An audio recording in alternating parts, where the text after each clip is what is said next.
I'm Susie from Women's Fight News, sponsored by Champions Memorabilia, and I'm here today with British pro boxer Nina Hughes. So thank you very much for joining me, Nina. And how are you? I'm good, thanks. How are you? Yeah, really good. And thank you for your time doing this interview. No problem. And I want to start really with the big news that's just been put out there. So on Saturday the 30th of July in Grays in Essex, you are going up against fellow Brit who's also undefeated, Tysie Gallagher, for the vacant WBO International and the Commonwealth at Super Bantamweight. Yeah, excited about it. Very excited. I haven't had much luck in the progress so far with fights falling through and shows being cancelled. So, yeah, hopefully this time it happens, and I'm really looking forward to it. And so how do you feel about it being Tysie? Because I was just doing a weekly roundup with Sasha for the show yesterday, and we were saying about your fight, saying we're really excited because what's great is that it's a competitive fight. You're both undefeated. You're both sort of similar kind of amount of fights.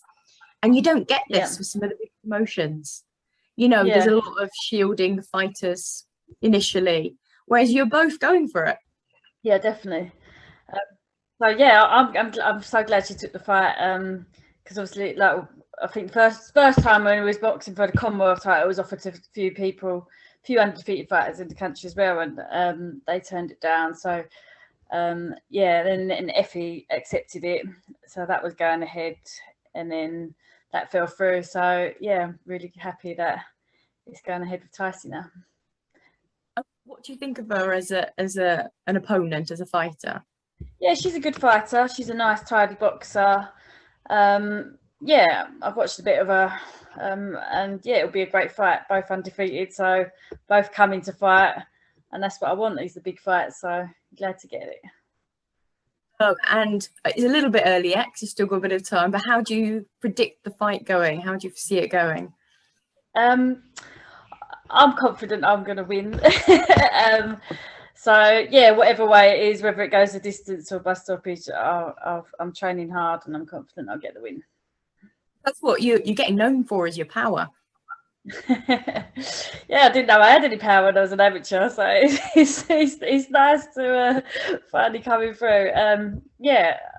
I mean, I never looked for the stoppage. The last one with Bec Connolly, it all happened so fast. I'm training hard for 10 rounds, so we'll see what happens. I mean, did you expect to stop Bec so soon in the fight? So it was like the second round and a knockdown in the first. Yeah, I mean, the first one took me by surprise in the first round. When I see her on the floor, I was quite surprised. But then in the second round, I could see I had her hurt, so I just went for it, and I knew I'd get the stoppage then. And although she's fought quite a lot of people, you know, not many people have dispatched her in such a quick time. Yeah, I was over the moon to do that, to be fair.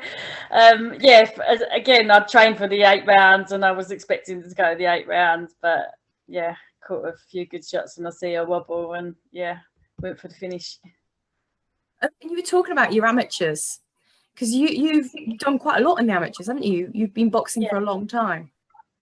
I've been boxing for a long time. Had a few years out when I had my children. Got back into it after I had my first child. I just thought I was going to retire in lockdown, and then I don't know, I was watching everyone on the TV turning pro, and I just thought, sod it, I gotta give it a go. Yeah, so you could see it, sort of the start of the boom of the sport. Yeah, I was literally thinking about hanging up my gloves and retiring, and here I am now, still going. You know, you've done a lot. You've been like Team GB, you know, the lot. So when did you start your amateurs? When did you start boxing? So I didn't start till I was 26, so I started late. It all happened quite fast. I was on GB after a couple of years of boxing. Spent a couple of years on GB for the 2012 Olympics. And then when I missed out on that, I retired for about 3 years, and then I had my first child, put on loads of weight, and thought I'll start training again to try and lose the weight. And then I started enjoying it again, and it was no pressure. I was doing it for a bit of fun as a hobby, and I was enjoying it, still winning titles and stuff. So yeah, and then I thought, oh, one more season, and then lockdown happened, and then I thought, oh, retire. And then yeah, I was missing it. I think sitting indoors. So I joined a pro gym, and here I am now. Like you said, although you've had like a sort of a bit of a run of bad luck, you know, fights falling through. I mean, this is still going to be your third fight, and you're getting, you know, these great title opportunities. So that's I'm so glad to get these title opportunities. I feel like I should be on my fifth or sixth fight by now. So yeah, it's really good that I managed to get these opportunities so soon. Obviously, I haven't got time on my side, so I need to really push him forward. And my aim is to be a world champion, so hopefully I can get the opportunities sooner. Yeah, well, once you get the, you know, get some belts and get some titles, then the opportunities will keep coming then. Yeah, hopefully. Talking back in your amateur days, then, you know, you've had some notable wins against some big names. So you beat Raven Chapman. Yeah, back in 2018, and Carly Skelly back. Raven was in 2017, and Carly was back in 2018. Yep. So you know, it just shows you kind of what level you're at. Yeah, yeah, had some good wins. I've actually boxed Raven 3 times. Yeah, Carly Skelly, quite a few people. So yeah, I've got the experience. Yeah. So I hope that's why I think I can be pushed forward and passed in the pro game. Do you want to stay at super bantam, or would you go to different weights? Because obviously, you know, Raven's sort of a bigger weight now, but obviously you fought her in the amateurs. Bantamweight's actually my ideal weight, so Raven's featherweight. I think I was just fighting at featherweight as an amateur because I'd just had kids and I still hadn't lost my baby weight. But yeah, as a pro, I make super bantam. Like I'm only doing super bantam because the opportunities were offered to me. But if I had a choice, bantamweight would be the weight I'd like the world titles at. Okay, yeah. So, you know, I guess you're starting off in titles here, but then, like you said, if you get the opportunity, then lower down, you go down. Yeah, I could even make Superfly if I needed to. So I'd say in between them three, between Superfly and Super Bantam. And actually, Superfly is getting quite a few more people into that division lately, so it's getting quite exciting. So there might be some big opportunities there. Yeah, so I'll take what I can get. So in terms of future opponents, who have you got your eye on? I mean, obviously you don't want to see past your next fight, but you know, is there anyone else you're thinking of? Ideally, if I was to look at world titles at bantamweight, I'd like any of the bantamweight world champions. That'd be a dream. So yeah, have you got Ebony Bridges, Jamie Mitchell? I'd love any of them fights. Yeah, there's some great fights at bantamweight. Because you mean you've got a champion on, you know, every belt, so it's plenty of opportunities there as well.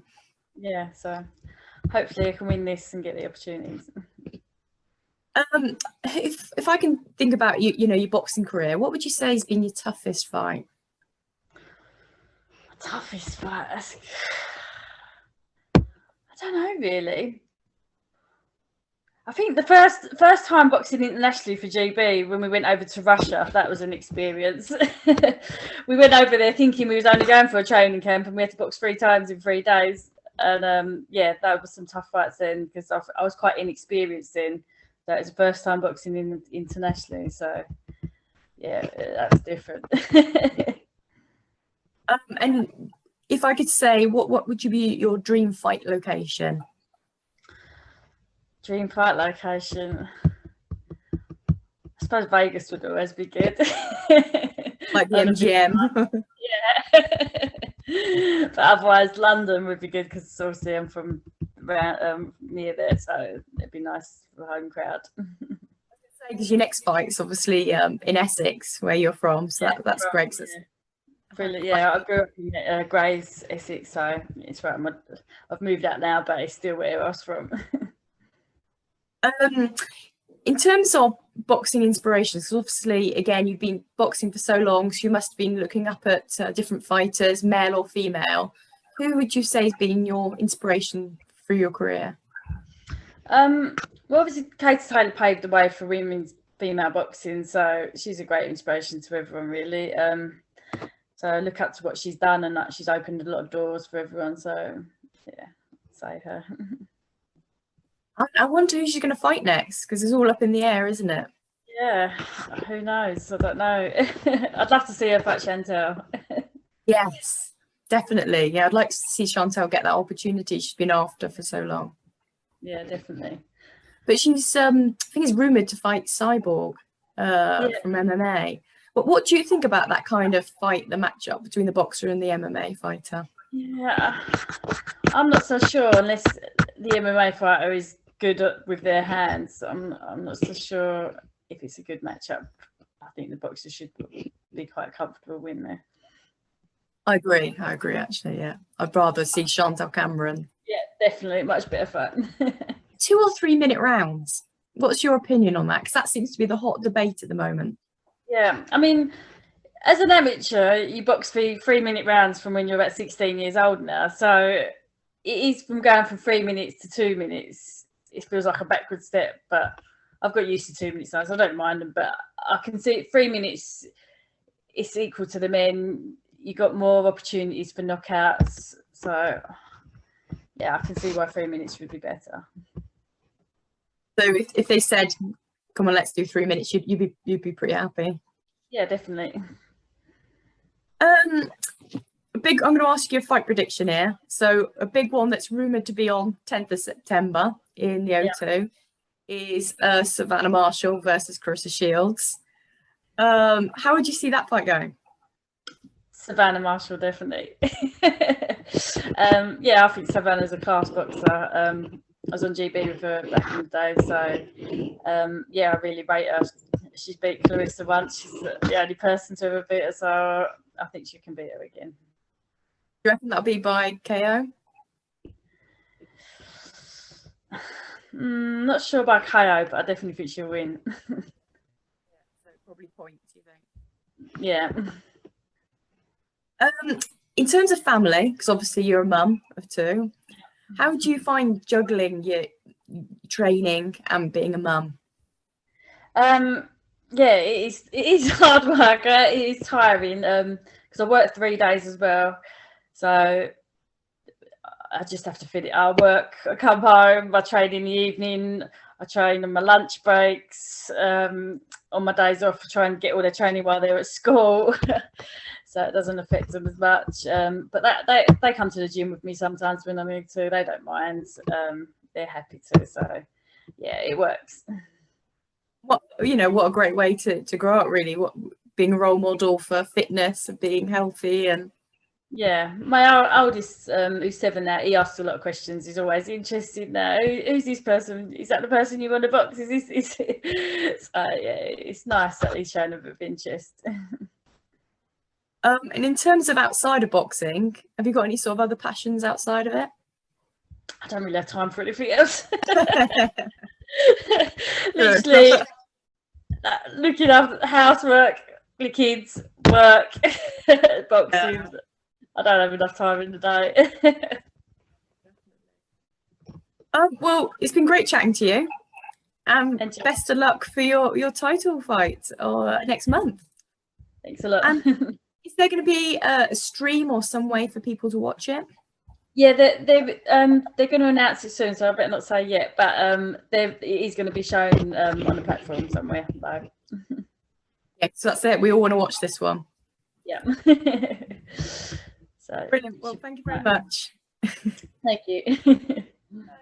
Thank you for watching. And if you enjoyed the video, please hit like.